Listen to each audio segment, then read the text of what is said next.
that guy that you described that once taken over by my pain body, my friends and family say, who is that monster? And so I've been practicing observing and being the watcher. And that works well. Clearly, my pain body cannot survive the life consciousness. But, it's afraid because its existence is threatened, and it's figured out how to take me from relative presence to deep unconsciousness very rapidly on certain triggers. And so my question is really around that kind of rapid activation of the pain body. Are there any practices for dealing with that? And once deeply unconscious, is it even possible to be the watcher, or is that what it means to be deeply unconscious, the complete absence of consciousness, and I just need to wait until it feeds and let it go dormant again? Yeah. Thanks.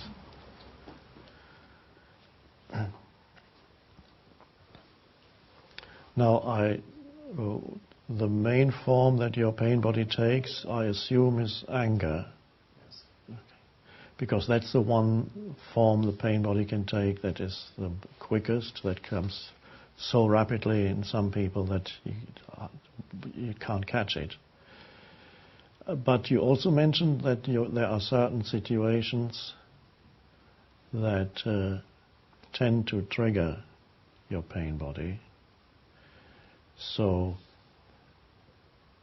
one thing you can do is, when you are in such a situation where you already know from past experience that your pain body may get triggered in that situation, you can be more than usually alert, more highly alert, to see, regard it as an experiment, to see if you can catch it. It could also be a certain conversation going in a certain direction, in a direction that you know is, for example, is going to trigger the pain body. And once it's going to, okay, bring up, feel, be in the body, to use the inner body awareness as an anchor so that you can hold on to presence. So be fully there, and then see if you can catch it. If you're prepared, you're more likely to catch it.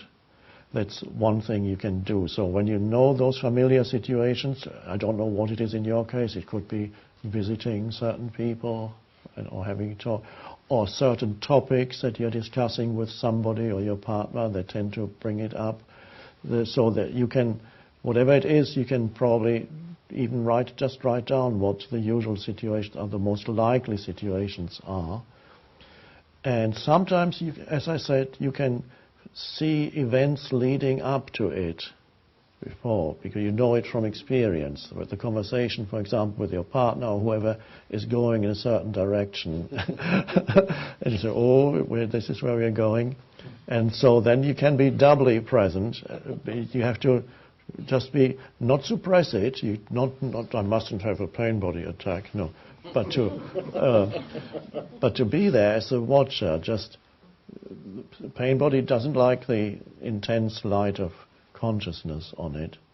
Pain body being, of course, an accumulation of old emotion that is almost an entity that lives in you. Another thing you can do is, after a pain body attack, because, just before I go on, in the middle of it, as you suggest, if it's very strong, there's perhaps nothing much you can do. While if you're totally in the grip of it, you are it, and so you won't even know that anything else is possible. But as presence grows in you, one day you may find, whenever it still happens, one day you may find, to your astonishment, that even in the middle of a pain body, there's suddenly in the background, there's a little light of awareness from where you're observing what's happening to you.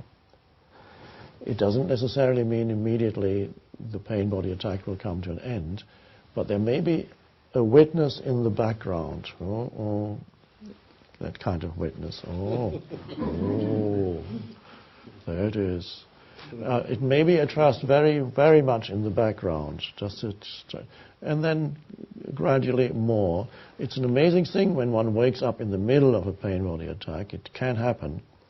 If it doesn't happen yet, that's fine too. There are other ways. Another one being after it has happened, you could, just as a structured practice, not necessarily immediately after, perhaps the next day, you can, usually I don't recommend going into the past or anything like that, but in this particular case you could try to replay the events just leading up to your loss of consciousness, just replay it in your mind, and then you might experience a mild form in a pseudo kind of pain body attack. It's not the real thing, because the pain body knows, but you may get just a resonance or an echo of what you actually did experience on that occasion. And there it will be easier to stay present. So you replay it in your mind, not compulsively, only you sit down and say, okay, I'm going to do this for 5 minutes now, and then you're done with it. Don't replay it in your mind for the next few days. So that's a little bit like you get you know what they do when you get a vaccine. You get the same virus, but in a weakened form. So that's a little bit like that. So if presence is the immunity, then presence builds up more easily like that. That's another thing then you can do. And if you are close to certain people who have enough understanding of this process of consciousness and unconsciousness and of the pain body, you may ask, one thing you can do is to have a little game, which is play acting, for example with your partner or friend, whoever it is. Say, why don't you play the game that you talk about this and accuse me of having done this or that, and then, but don't tell me beforehand. Say, do it when I'm not expecting it. Because if he tells you, okay, let's do it now, then nothing is going to happen, then, because you know full well. But if it comes unexpectedly, and then at that moment he raises a flag or something and says, it's a rehearsal. That could be interesting to see what happens then, whether the pain body will be there probably, but what happens to it when the pain body sees that it wasn't a genuine situation?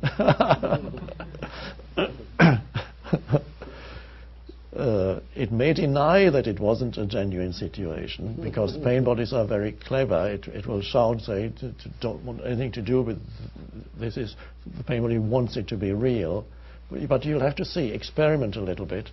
And then you could get just a little joke, you can get an actor to play into your life, pay him or her, and to come in twice a week and ring your doorbell and say something to do that you know is going to trigger your pain body. So there are various things then you can do. Another interesting question is, how long does the pain body attack last? You have to observe that in yourself. And it is, as presence grows, you may find that the time span, the lifespan of the pain body shortens. So instead of being around for an hour or whatever, or even more, and some it could be several hours, you may find you go through it much more quickly. But I don't want to put any suggestions into your mind. You have to just observe to see how long it tends to last. At the moment, I'd like to ask you, What's the average lifespan of a pain body attack until you regain consciousness? How long? Yeah, for this kind of activation, it's severe. Yeah, I have to. Okay. Sorry. Yes, for this kind of activation that's severe, I have to go to sleep and wake up the next morning. That's the only yes. when Okay. it subsides. Yes. So even if it happens in the morning, then it would be there throughout the day. Yes. And of course it colors, as you well know, it colors all your subsequent, because you will experience the rest of the day through the emotional pain body. Also, as you know, your mind activity while you're in the grip of the pain body is the pain body speaking through your mind. So it takes possession of your mind. All your thought activity is a reflection of the emotion of the pain body. So what your mind is telling you, or what your mind is telling other people, or the way in which your mind is judging situations that you're in, they're all totally distorted by the pain body. It's an amazing phenomenon. So I recommend then continued vigilance and a little bit of experimentation, playful approach. Although the pain body, the thing the pain body likes least is not to be taken seriously. And so that's precisely why you shouldn't take it that seriously, because the pain body is serious. Spending as much time as you can in inner body awareness helps, even while you're free of the pain body, because then the more presence you get into the cells of your body, the harder it is for the pain body to take you over. And so that's so when all is well, so that you grow in presence power, and then it'll be much easier to be there when it happens. So the general tendency is like this. First, you will tend to observe a shortening of the pain body's lifespan. So from a whole day, it may come to a couple of hours, 1 hour, half an hour. That's one thing that tends to happen. Regaining consciousness. At what point consciousness comes back? You may find it comes back not after you've had a good night's sleep. You may find it comes back as the energy of the pain body weakens gradually. You may find consciousness coming in sooner, even while it's still a little bit of it, the remnants of it are still there, and consciousness comes in already. There it is.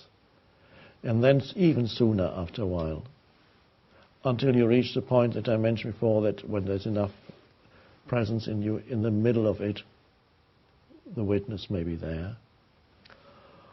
Or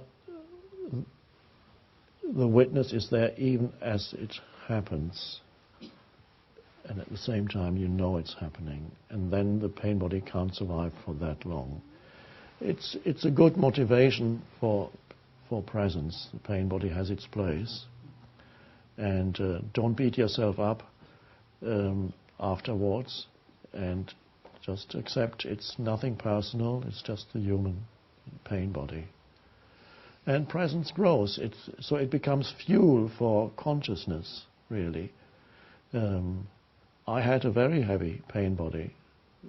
My pain body wasn't anger, it was, sadness, depression, unhappiness, happiness, poor me, that kind of thing. And it lingered sometimes for days at a time, with associated thoughts in my head that started in childhood.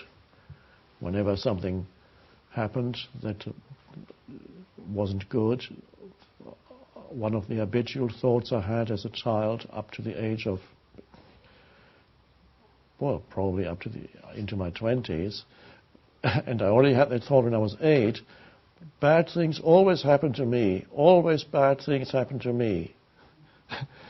And so whenever something went wrong, or the thought came, oh, yeah, of course, always me. It's always bad. It's always.